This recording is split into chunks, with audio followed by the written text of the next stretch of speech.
How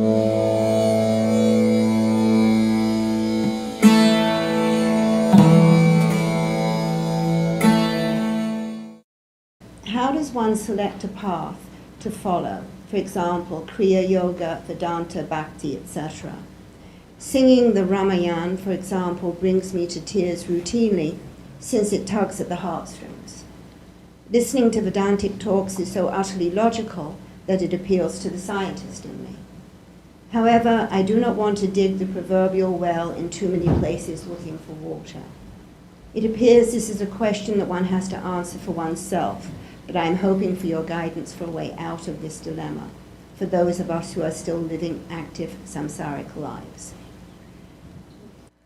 You see, all the paths can be fundamentally classified into the 4 yogas Swami Vivekananda spoke about.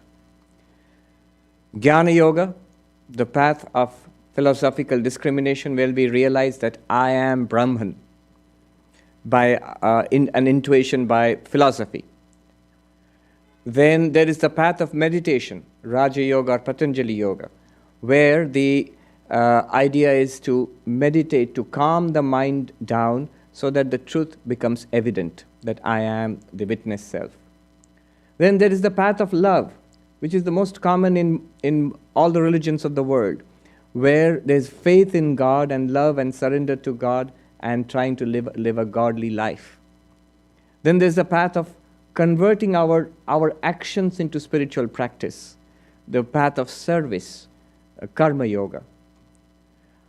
All these are different paths to spiritual realization, and in the different religions of the world, you will find basically these are the main types of practices. They may go under various names. There may be various mixtures of these 4, but fundamentally these are the 4 kinds of practices we find in spiritual life. It's interesting to note that we have, even psychology says, we have 3 kinds of powers.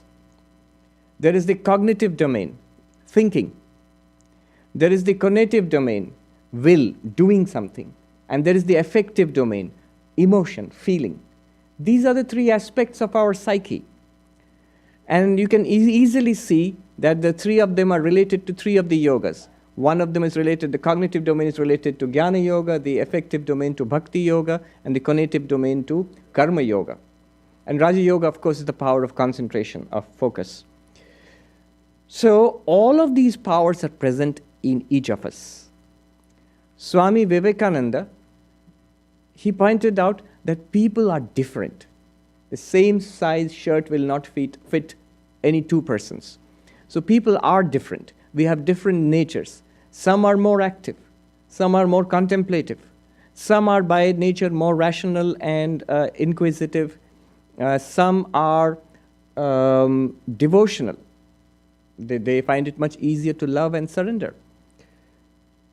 So depending on our own nature, the kind of path we take, it depends a great deal on our own nature. The safest and the most comprehensive path Swami Vivekananda recommended for everybody, he said, the harmony of the 4 yogas, Karma Yoga, Bhakti Yoga, Raja Yoga, and Gyana Yoga.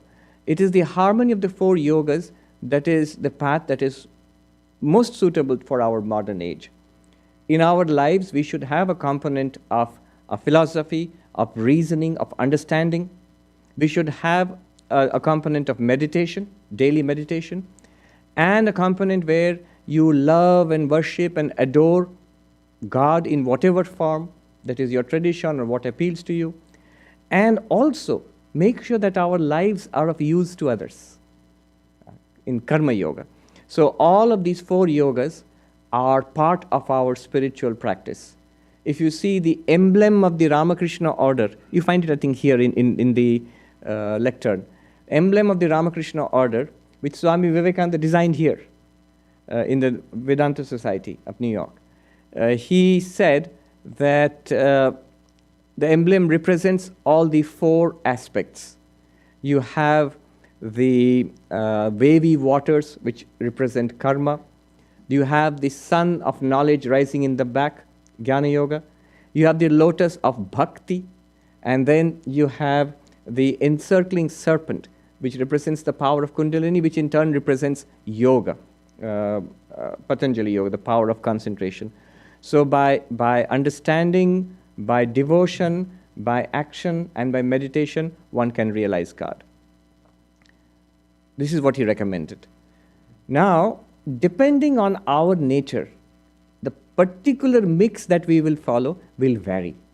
You start off with all four, and you will see over time, you may be more attracted to Gyana Yoga. You may be a bhakta. You may be more attracted to bhakti yoga. You see, you notice within yourself that reciting the Ramayana brings tears to your eyes. Now that says something about your nature. So one may develop a tendency towards one of these paths. And the others should also be kept. Even though you may not be particularly attracted to a particular path, but should be kept as a part of one's spiritual repertoire. The reason is, even if we are not very comfortable, or it's not very easy for us to do one thing. Somebody says, I love working, I love serving people, but don't ask me to meditate. But invariably, the Swami will ask you to meditate. Somebody wants to meditate a lot, and he is told to go and work. Swami Ashokananda said, when I tell you to work, I can see the rebellious look on your face. You think perhaps that the Swami does not think highly of my capabilities as a spiritual seeker. Perhaps he thinks I am not ready for meditation. Well, I will show him. And then Ashokanji says, and you will show me, but not in the way you think. So, often the paths which we are uncomfortable with, or which we are not capable of doing so far, those are the paths which are of maximum benefit to us. Because those are the sides of our personality we have not yet developed.